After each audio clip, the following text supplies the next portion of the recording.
Pretty sad animation. The aspects here. So openness, remember you guys hypothesized that intelligence was unrelated to fun.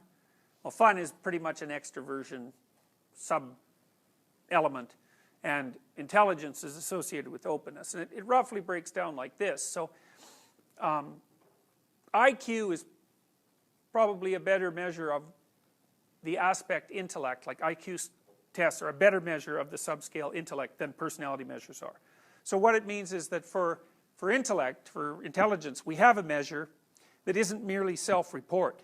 And it's a good measure, and we'll talk a lot about intelligence. It's actually a very easy, it's a simple thing to conceptualize.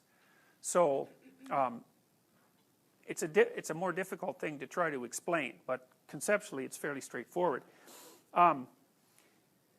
The other aspect of openness is openness proper. I put creativity here, and what that seems to be associated with is the degree to which someone, there's a variety of things, but one of them seems to be the degree to which a given idea, if you throw someone an idea or you offer someone an idea, there's some probability that that's going to make them think of other things.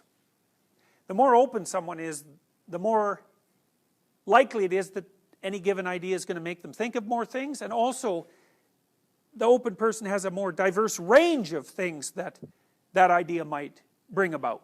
And so often the speaking style of someone who's open is characterized by relatively loose associations. I mean,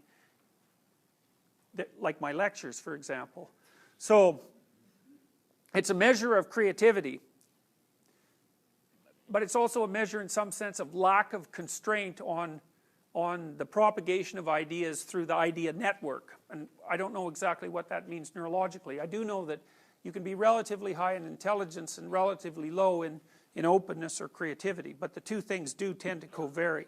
So for example, it's very rare for people to make any major contribution to a creative sphere unless they have an IQ of at least over 120. So it's pretty selective. 1 in 120, that's about the 90th, 91st, 92nd percentile, so it's pretty high. So openness is creativity and intelligence. It's a bit broader than that too, though, because open people are also more capable of aesthetic experience. So it's not only that they are more creative, but they also enjoy the products of creative endeavor more than non-open people. So open people are going to be interested in dance and music and poetry and philosophy. They're characterized by the capacity for aesthetic experiences.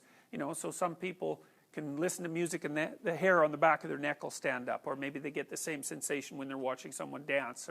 So just out of curiosity, if you're inclined to answer, how many of you have had the experience of, it's called piloerection actually, because sometimes the hairs on your arms will stand up too, as a consequence of watching, you know, something that's aesthetic, movie, or how many?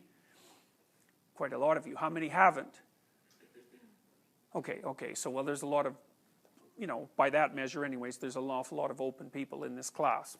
So that sense, by the way, of having the hairs on the back of your neck stand up, that's sort of the remnant of the piloerection reflex. So, you know, let's say you're watching a cat and the cat comes around a corner and all of a sudden there's a dog there. What happens to the cat? It goes, right? It puffs right up. Even so, now its tail's about this big around, right? And I mean, it's startled, but it puffs right out, and it's like, that's an automatic reflex on the part of the cat. Now it's trying to look like it's big. You know, of course, the dog will do the same thing, so it's a bit counterproductive, but whatever. The cat's trying to look like it occupies a lot more space than it actually looks like. But there's also, at least in principle, an emotion associated with that, which is one of, it's sort of a combination of terror and awe. And maybe that's what the cat feels. But that's what our experience of awe, even filtered down, is still associated with that, you know, experience of piloerection. So that's pretty interesting. So extroverted people, or at least I think it's pretty interesting. Extroverted people are assertive and enthusiastic.